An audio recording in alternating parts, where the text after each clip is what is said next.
Hello my dear students, आज हम आप सभी लोगों को क्लास 12 सब्जेक्ट रसायन विज्ञान से प्रथम चैप्टर विलेन उससे कुछ संबंधित क्वेश्चनों को लेकर के आए हैं। इस लेसन में हम आप लोगों को बहुत महत्वपूर्ण क्वेश्चनों के बारे में बताएंगे। जो आपका लेसन पहला है रसायन विज्ञान का क्लास 12 के जो बच्चे हैं तो ध्यान दे करके सुनेंगे। इसमें जो महत्वपूर्ण क्वेश्चन है सिर्फ उसी के बारे में हम आज बताने वाले हैं आप लोगों को। तो आप सभी लोग कॉपी पेन साथ में लेकर के बैठें, जिससे आप लोग नोट बनाते रहें, तो इधर उधर ना भटके। और एग्जाम में बहुत ही महत्वपूर्ण क्वेश्चन पूछे जाते हैं जो आज हम आप लोगों को बताएंगे। 3-3 नंबर में क्वेश्चन आते हैं, तो इधर उधर ना भटके और सीधे आप कॉपी पेन लेकर के मन को एकाग्र करके बैठ जाएं एकांत में, और वीडियो को स्किप ना करेंगे कि कुछ ऐसा कर कमाल कि मैं तेरा हो जाऊं। अगर किसी से दिल लगाना है, किसी से दिल लगी करना है तो बेटा किताबों से करो, किसी और से नहीं, किताबों से करो, अपनी पुस्तकों से करो, जिससे आगे चल करके आपके लिए कुछ हो। अगर किताबों से दिल लगी करेंगे तो आगे चल करके अपने माँ और पिता का नाम रोशन करेंगे और अच्छा अपना भी नाम रोशन करेंगे। तो चले स्टार्ट करते हैं। तो इसमें बहुत ही महत्वपूर्ण क्वेश्चन है आपका। सबसे पहले बताएंगे मोलरता। मोलरता किसे कहते हैं, मोलरता क्या है? तो पहले डिफिनेशन देखेंगे कि 1 लीटर विलेन में घुले विलेय के मोलों की संख्या को मोलरता कहते हैं।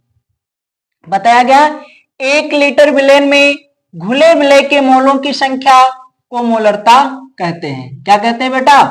मोलरता कहते हैं। कोई आपका ये पात्र है, ये आपका पात्र है और इसमें कोई विलेन भरा हुआ है 1 लीटर। इस पात्र में 1 लीटर विलेन भरा हुआ है। कितना भरा हुआ है? 1 लीटर आपका विलेन इसमें भरा हुआ है और ऊपर से कोई विलेय डाला गया है। उस ऊपर से इसमें क्या डाला गया है? विलेय डाला गया है। जैसे कि जल और चीनी। जल आपका विलेन है और उसमें चीनी डाल देते हैं, आपका क्या हो जाता है? विलेय हो जाता है। जल और चीनी के मिश्रण से आपका क्या बनता है? शरबत बनता है। जल और चीनी के मिश्रण से क्या प्राप्त होता है? शरबत प्राप्त होता है। अर्थात तो आप रसायन विज्ञान की भाषा में कहेंगे कि वो हमारा क्या प्राप्त हुआ है? विलायक प्राप्त हुआ है। क्या प्राप्त हुआ है? विलायक प्राप्त हुआ है। अर्थात कह सकते हैं विलायक बराबर होता है विलेय प्लस विलेन या विलेन प्लस विलेय, है ना? तो विलायक बराबर। विलायक कैसे होता है? जब विलेन और विलेय आपस में क्या किया जाता है? मिलाया जाता है। तो डिफिनेशन क्या आपको पता चली? 1 लीटर विलेन में, 1 लीटर विलेन में घुले विलेय के मोलों की संख्या को क्या कहते हैं? मोलरता कहते हैं। चित्र से आपको मैंने समझाया कि आप कोई पात्र ले लीजिएगा, उस पात्र में विलेन 1 लीटर डाल देना, उस पर ऊपर से विलेय डाल देना और आपस में ये घुल करके क्या बन जाएगा? आपका विलायक प्राप्त हो जाता है। यहां से अब आप लोगों को हम बताएंगे सूत्र। सूत्र क्या होता है मोलरता ज्ञात करने का? मोलरता बराबर होता है विलेय के मोल बटे विलेन का आयतन। यहां से बताया गया कि मोलरता बराबर होता है विलेय के मोल और बटे में क्या होता है? विलेन का आयतन। और एक चीज बता दें, विलेय के मोलों की संख्या अगर हमें नहीं ज्ञात है तो विलेय के मोलों की संख्या का सूत्र भी होता है विलेय के मोलों की संख्या, अर्थात तो मोल बराबर W/M होता है। क्या होता है? W/M होता है। अर्थात यहां पर W क्या है? विलेय का भार है और M क्या है? विलेय का अणुभार है। ठीक है, तो सूत्र ध्यान दे लेंगे। मोलरता बराबर विलेय के मोल और बटे विलेन का आयतन, वो भी किसमें, लीटर में। अगर लीटर में होता है तो उसको 1000 हम नहीं लिखते हैं, अगर लीटर में नहीं होता है, अगर ml में होता है, मिलीलीटर में होता है, तो उसको हम 1000 से गुणा करते हैं। जैसे कि यह सूत्र आपका लिखा हुआ है, m बराबर W अपान m गुणे v ml में, किसमें, यानी मिलीलीटर में, तो गुणे में यहां पे आप देख रहे हैं कि 1000 लिखा गया है। तो m बराबर W बटे m गुणे v ml में गुणे 1000 हो गया। अब बेटा हिंदी में लिखना बहुत जरूरी होता है, हिंदी में अगर लिख देते हैं तो समझ में अच्छा आता है। यहां से देखेंगे कि W क्या है, तो विलेय का भार है, यहां पे W क्या है, विलेय का भार है, M यहां पर क्या है, विलेय का अणुभार है, और V क्या है, यहां पे आयतन है आपका। V यहां पे क्या है, आयतन है। तो ये रहा। अगर हमें सवाल में न्यूमेरिकल्स में आगे चल करके आप लोगों को हम न्यूमेरिकल बताएंगे कि M दिया है, W नहीं दिया गया है, M दिया गया है, गुणे V दिया गया गुणे 1000, यहां पे विलेय का अणुभार ज्ञात करना है, तो इस सूत्र के माध्यम से हम क्या कर सकते हैं, ज्ञात कर सकते हैं।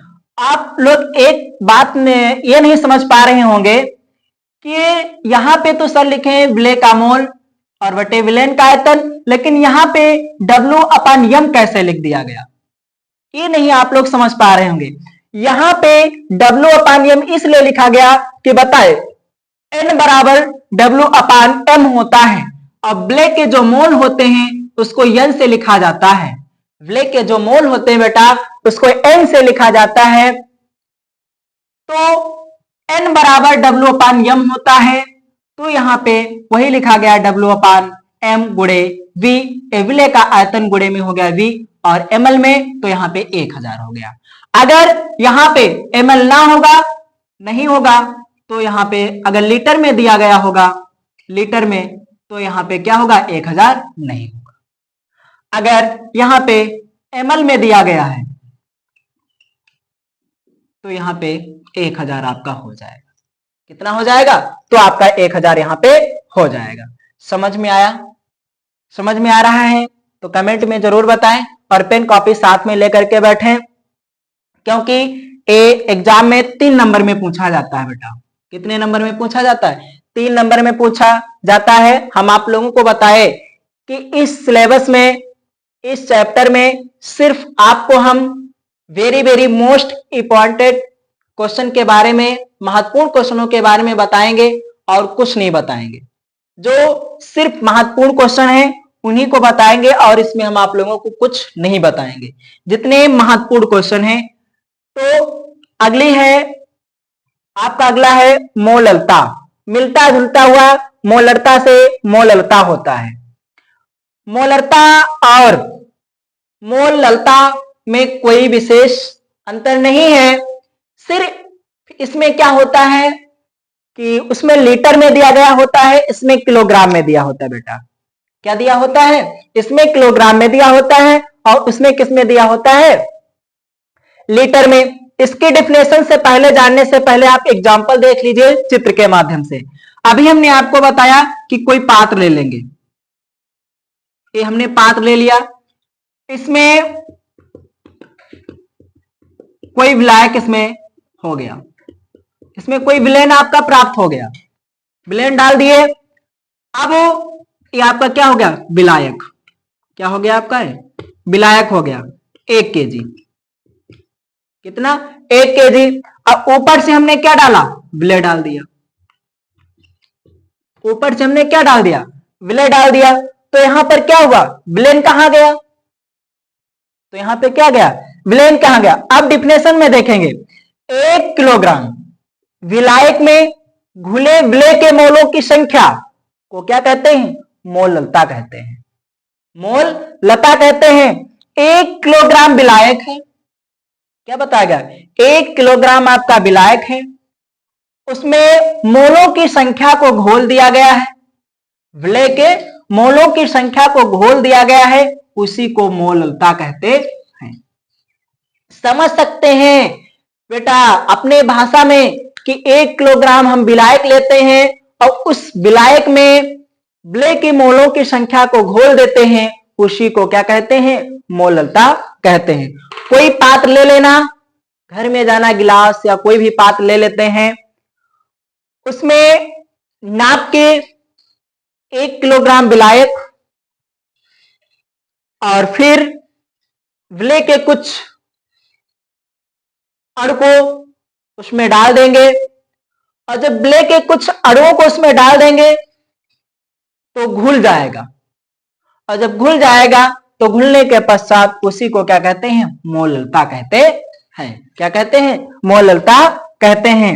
डिफिनेशन में बताया गया कि 1 किलोग्राम विलायक में घुले विलय के मोलों की संख्या को मोललता कहते हैं। अब बता दे इसका भी सूत्र क्या होता है? मोललता बराबर होता है विलय के मोल और बटे में विलायक का भार, वो भी किसमें? किलोग्राम में। किसमें बताया गया? किलोग्राम में बताया गया। मोलों की संख्या, मोललता बराबर बताया गया विलय के मोल बटे विलायक का भार बताया गया। क्या बताया गया? मोललता बराबर बताया गया विलय के मोल और बटे में विलायक का भार, वो भी किसमें? किलोग्राम में बताया गया। फिर ये वाला देखेंगे सूत्र, m बराबर W बटे m गुणे W ग्राम में, गुणे में होगा आपका कितना? 1000। तब जब आपका जो विलायक का भार है W, वो आपका किसमें दिया गया होगा? ग्राम में, तो यहां पे कितना होगा आपका? 1000 गुणे में लिखा जाएगा। कैसे? ध्यान दें, m, ठीक, W बटे m गुणे W ग्राम में, तब ऐसे गुणे में हम क्या लिख देते हैं? 1000 लिख देते हैं। कितना लिख देते हैं? 1000 लिख देते हैं। अब देखेंगे हिंदी इसकी कि W का क्या होता है, M का क्या होता है, इस W का क्या होता है। तो स्मॉल W बराबर होता है विलय का भार। जो विलायक में जो विलय डाला जाता है, विलय के जो अणु डाले जाते हैं, तो V बराबर W बराबर होता है विलय का भार बटे M, क्या? स्मॉल m का मतलब क्या होता है? विलय का अणुभार बटे कैपिटल W का क्या मतलब होता है? विलायक का भार होता है। क्या होता है? विलायक का भार हो जाता है। स्मॉल W विलय का भार, स्मॉल m विलय का अणुभार, और W बराबर कैपिटल का विलायक का भार हो जाएगा। समझ में आया? तो ये आपकी मोललता की डेफिनेशन रही और सूत्र रहा, है ना। पेन कॉपी, बार बार हम कहते हैं पेन और कॉपी अपने अपने साथ लेकर के बैठे, जिससे किसी भी प्रकार की दिक्कत ना हो आप लोगों को। ऐसा है हमारा। आगे देखेंगे नंबर 3, मोल प्रभाज। मोल प्रभाज से आप क्या समझते हैं? मोल प्रभाज क्या है? मोल प्रभाज से क्या तात्पर्य है? सूत्र सहित इसको आप लोगों को हम बताएंगे। तो सबसे पहले क्या है, इसमें 2 घटक हैं, A और B। कोई पात्र ले लेंगे, उसमें विलेन भर देंगे, विलेन में 2 घटक डाल देंगे, एक का नाम A रख देंगे, एक का नाम B रख देंगे, है ना। कोई हमने क्या बताया, कोई भी विलायक ले लेंगे, है ना, कोई विलेन ले लेंगे, उस विलेन में हमने बताया कि 2 घटक, एक का नाम A, एक का नाम B, है ना। उसमें एक का नाम A रख देंगे, एक का नाम B हो जाएगा। तो इसमें डेफिनेशन में क्या है? किसी घटक का मोल प्रभाज। क्या बताया गया? किसी घटक का मोल प्रभाज विलेन में उपस्थित, है ना। क्या बताया गया? किसी घटक, इसमें A हो चाहे B हो, किसी घटक का मोल प्रभाज विलेन में उपस्थित उस घटक के मोलों की संख्या तथा कुल घटक के मोलों की संख्या या मोलों, यहां पे देखेंगे थोड़ा डबल हो गया 2 बार, है ना। चलिए, मिस्टेक तो हो ही जाती है, फिर से देख लेंगे। किसी घटक का मोल प्रभाज विलेन में उपस्थित उस घटक के मोलों की संख्या तथा कुल घटक के मोलों की संख्या के अनुपात के क्या होता है, बराबर होता है। क्या होता है बेटा, बराबर होता है। बताए क्या, किसी मोल, है ना, किसी घटक का मोल हो, ए घटक का मोल हो चाहे बी घटक का मोल हो, किसी घटक का मोल हो, मोल प्रभाज्य विलयन में उपस्थित, इस विलयन में ए घटक का मोल प्रभाज्य उपस्थित हो चाहे बी घटक का मोल प्रभाज्य उपस्थित हो, उस घटक के मोलों की संख्या, और मोलों की संख्या ज्ञात करने के लिए आपको सूत्र मैंने बताया था कि n बराबर क्या होता है, W/m होता है। n बराबर हमने क्या बताया था, W/m बताया था। तथा कुल घटक के मोलों की संख्या A और V, A और V आपके दो हैं, मोल आपके दो हैं, दो घटक हैं, तो इन दोनों घटकों के, है ना, मोलों की संख्या के अनुपात के क्या होते हैं, बराबर होते हैं। क्या होते हैं, बराबर होते हैं। जैसे कि कोई घटक ले लेंगे, इसमें कोई घटक, एक घटक ले लेंगे, किसी घटक का मोल प्रभाज्य निकालना अगर हो तो कैसे निकालेंगे, किसी घटक का मोल प्रभाज्य, है ना, किसी घटक का मोल प्रभाज्य बराबर घटक के मोलों की संख्या बटे कुल घटक के मोलों की संख्या। ये आपका सूत्र हो गया। कोई घटक ले लेंगे, किसी घटक, है ना, तो किसी घटक का मोल प्रभाज्य बराबर सूत्र होता है घटक के मोलों की संख्या बटे कुल घटक के मोलों की संख्या। जैसे कि ए का अगर हमें निकालना हो, ए का मोल प्रभाज्य, तो ए का मोल प्रभाज्य निकालेंगे कैसे, ए का मोल प्रभाज्य बराबर, अब यहां पे ध्यान देंगे, अब हम ए नहीं लिखेंगे, यहां पे ए तो लिखा ही है, लेकिन यहां पे मान लेंगे हम एक्स। क्या मान लेंगे हम, यहां पर एक्स मान लेंगे। तो ए का मोल प्रभाज्य एक्स ए बराबर एन ए बटे N A plus N B. अब एन ए क्या है, एन ए यहां पे क्या है, और प्लस एन बी क्या है। तो यहां पे बताया गया ए का मोल प्रभाज्य, आप किसका निकाल रहे हैं, ए का मोल प्रभाज्य, तो एक्स ए हो गया। जब एक्स ए हो गया तो बताया घटक के मोलों की संख्या, घटक के मोलों की संख्या घटक ए होगा और मोलों की संख्या को एन से निरूपित करते हैं। तो घटक ए हो गया और मोलों की संख्या यहां पे क्या हो गया, एन हो गया, तो इसीलिए यहां पे लिखा है एन ए। क्या लिखा है, एन ए बटे, बटे हो गया एन ए। अब यहां पे देख रहे होंगे कुल घटक के मोलों की संख्या दो हैं, ए और बी घटक हैं, तो एन ए एक घटक प्लस एन बी दो घटक, है ना। तो यहां पे एन ए क्या है, मोलों की संख्या, एन ए क्या है, ए के मोलों की संख्या बटे एन बी क्या है, बी के मोलों की संख्या।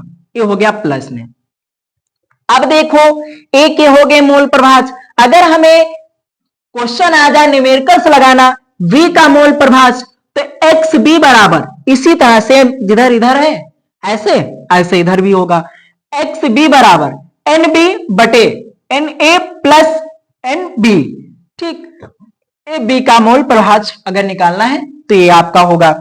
अब आपको बता दें कि यहां पे एन ए क्या होगा, है ना, एन ए बराबर होता है ए के मोलों की संख्या, एन ए बराबर होगा ए के मोलों की संख्या, बट इधर एन बी बराबर बी के मोलों की संख्या। ठीक, तो समझ में आया है, स्क्रीनशॉट ले लीजिए, कॉपी पेन साथ में लेकर के बैठे, बार बार आप लोगों को हम बताते हैं जिससे किसी भी प्रकार की आप लोगों को दिक्कत ना हो, है ना। अगर ये बहुत इंपॉर्टेंट क्वेश्चन है, अगर इनको आप समझ लिए तो किसी भी प्रकार की आप लोगों को दिक्कत नहीं हो सकती है। ठीक है, फट से स्क्रीनशॉट ले लीजिए, तो समझ में जरूर आया होगा। तो चलिए आगे आप लोगों को हम बताते हैं अब हेनरी का नियम, है ना, वो भी 3 नंबर में पूछा जाता है, बहुत ही इंपॉर्टेंट है, बहुत ही महत्वपूर्ण, जिसको हम कह सकते हैं वेरी वेरी इंपॉर्टेंट, यानी बहुत बहुत महत्वपूर्ण क्वेश्चन है ना। वो भी बताएं हम आपको पहले कि इस सिलेबस में, इस चैप्टर में सिर्फ आप लोगों को हम जो महत्वपूर्ण है वही सिर्फ आप लोगों को हम बताएंगे। हेनरी का नियम,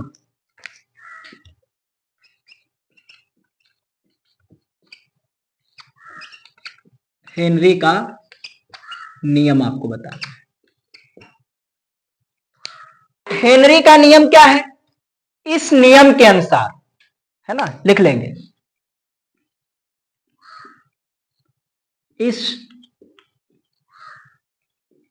नियम के अनुसार, कामा,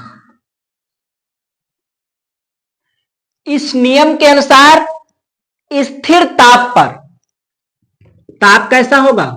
स्थिर होगा। स्थिर ताप पर, स्थिर ताप पर किसी गैस, किसी गैस को बताया गया। किसको बताया गया? किसी गैस की द्रव में विलेयता, किसी गैस की द्रव में विलेयता,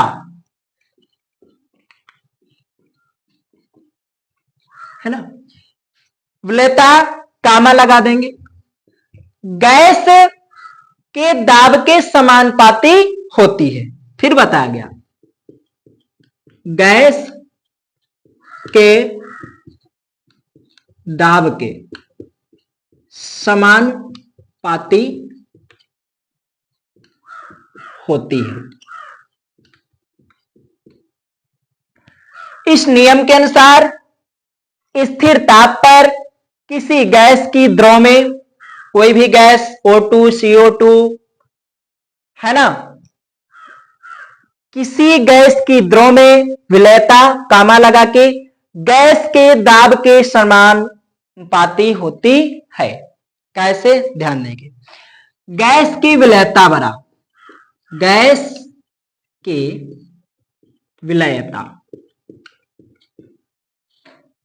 समानुपाती किसके बताएगा? गैस के दाब, अर्थात दाब हो जाएगा, गैस का दाब हो गया।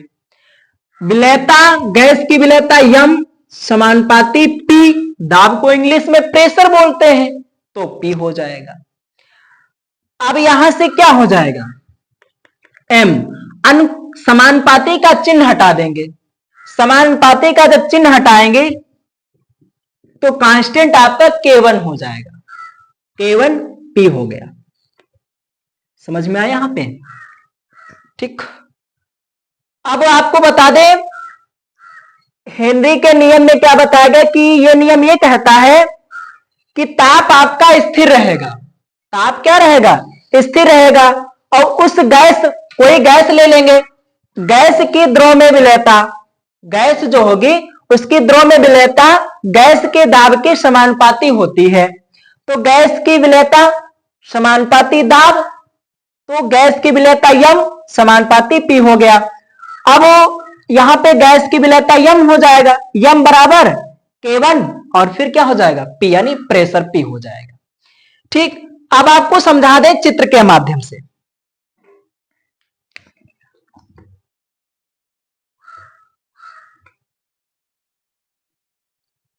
ये आपका चित्र है ना, इसमें कोई द्रव भर देंगे, कोई द्रव मान लीजिए इसमें, है ना, ये क्या है? आपका द्रव है, कोई द्रव भर दिए। अब ऊपर से O2 गैस ले लो, कोई भी गैस ले लीजिए, ऊपर से O2 गैस का क्या इसमें पड़ रहा है? प्रेशर पड़ रहा है, दाब डाल रही है। क्या कर रही है? दाब डाल रही है O2 गैस। ठीक, तो ये हो गया। तो देखो ये द्रव है, ये O2 गैस ऊपर से दाब डाल रही है ना, तो गैस के O2 गैस क्या हो गई? द्रव के क्या हो गई? किसी गैस की द्रव के क्या हो गई? समानुपाती हो गई। नियम देख लीजिए, इस नियम के अनुसार स्थिर ताप पर किसी गैस की द्रव में विलेयता कामा गैस के दाब के समानुपाती होती है। इसके साथ ले लीजिए, है ना, गैस की विलेयता समानुपाती दाब m समानुपाती p, यहां पे समानुपाती का चिन्ह हटा देंगे बेटा, तो कांस्टेंट आपका नियतांक k1 हो जाएगा। तो m बराबर क्या हो गया k1 और फिर क्या हो गया p हो गया। अब यहां पे व्हेयर मतलब जहां पर m क्या है, k क्या है और p क्या है, तो जो m है, m आपका क्या हो सकता है, m घुली गैस की मात्रा, m क्या होगी घुली गैस की मात्रा। m यहां पर क्या हो गया घुली गैस की क्या हो गई मात्रा। अब k1 यहां पे क्या है, k1 जो बेटा है हेनरी का नियतांक है। किसका नियतांक है, हेनरी नियतांक है, हेनरी नियतांक। अब P क्या है, P तो सभी को पता है क्या है, ये दाब है। P क्या है यहां पे, ये है आपका दाब। P क्या हो गया दाब हो गया। समझ में आया, स्क्रीनशॉट ले लीजिए जिससे, और कॉपी पेन साथ में लेकर के जरूर बैठे जिससे दिक्कत ना हो किसी भी प्रकार की। चलिए आगे आप लोगों को हम बताएंगे हेनरी जो नियम है इसकी सीमाएं क्या होती हैं। हेनरी नियम की सीमाएं क्या होती हैं बेटा, ठीक। तो हेनरी नियम की सीमाएं ध्यान दीजिए, मिटा दें। चलिए मेहनत करते रहिए जिससे किसी भी प्रकार की दिक्कत ना हो परीक्षा में। अगर दिक्कत नहीं लेना है किसी भी प्रकार की परीक्षा में तो हमारे चैनल को सब्सक्राइब कर लें जो बच्चे नए हैं। अब हेनरी नियम की सीमाएं क्या है,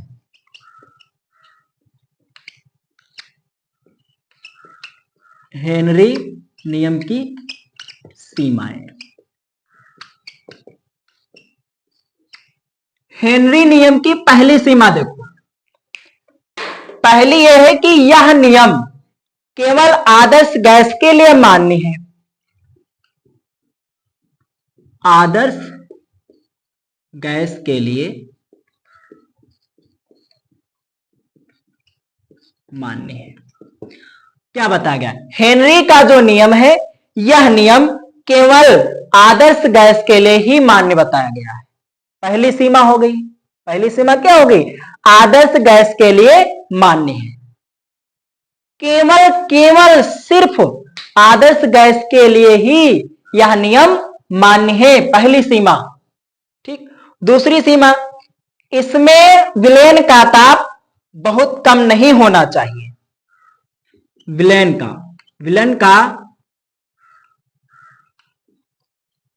का ताप बहुत कम नहीं होना चाहिए।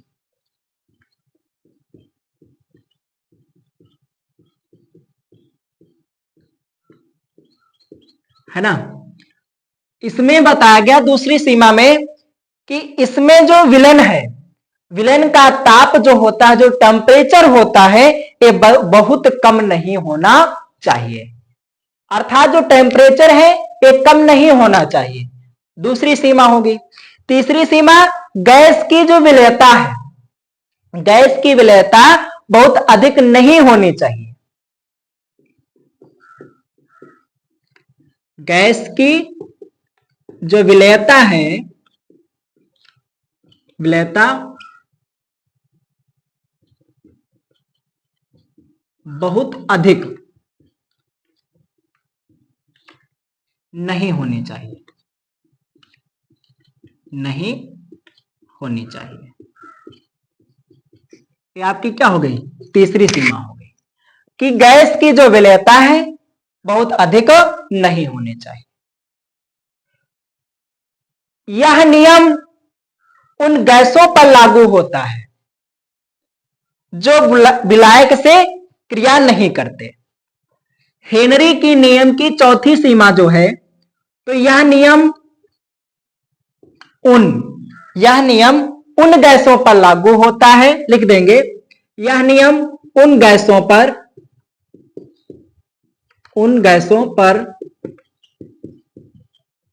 लागू होता है। यह नियम उन गैसों पर लागू होता है जो विलायक से क्रिया नहीं करती, जो विलायक से क्रिया नहीं करती हैं। ये आपकी 4 सीमाएं हुई। कितनी सीमाएं हुई?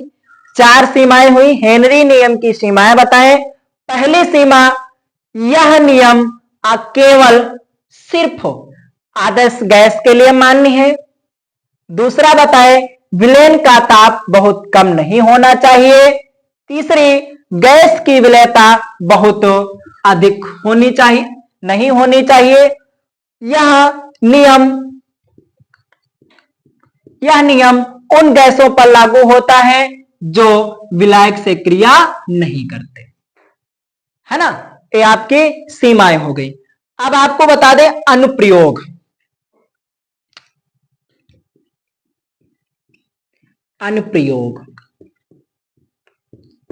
अनुप्रयोग क्या है? अनुप्रयोग पहला,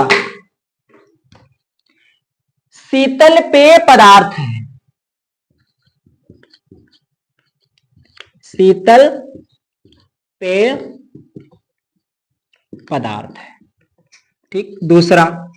दूसरा जो है, अधिक ऊंचाई पर गैस टैंक।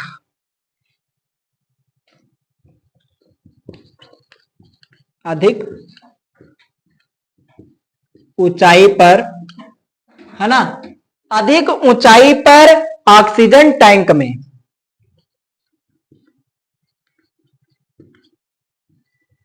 ऑक्सीजन टैंक में मतलब शीतल पेय पदार्थ में इसका अनुप्रयोग अधिक ऊंचाई पर अगर ऑक्सीजन का टैंक रख देते हैं तो उसका विस्फोट हो जाता है। तो अधिक ऊंचाई पर ऑक्सीजन टैंक में, ठीक। समुद्री गोताखोर द्वारा, समुद्री गोताखोर द्वारा, ये आपके अनुप्रयोग हुए। हेनरी नियम के 3 अनुप्रयोग। पहला, शीतल पेय पदार्थ है। दूसरा, अधिक ऊंचाई पर ऑक्सीजन टैंक में। तीसरा, समुद्री गोताखोर द्वारा। तो आशा करते हैं आप सभी लोगों को समझ में जरूर आया होगा। तो यदि समझ में आया है तो कमेंट में जरूर बताएं। कमेंट जरूर किया करें आप लोग, क्योंकि आप लोग कमेंट कर देते हैं तो हमारी मेहनत सफल जरूर हो जाती है, ठीक है। कभी भी पढ़ें, पेन और कॉपी साथ में लेकर के बैठें, जिससे किसी भी प्रकार की आप लोगों को दिक्कत ना हो। जो विद्यार्थी हमारे चैनल पे नए हैं तो हमारे चैनल को सब्सक्राइब जरूर कर लें, शेयर कर दें और वीडियो को लाइक जरूर कर दें।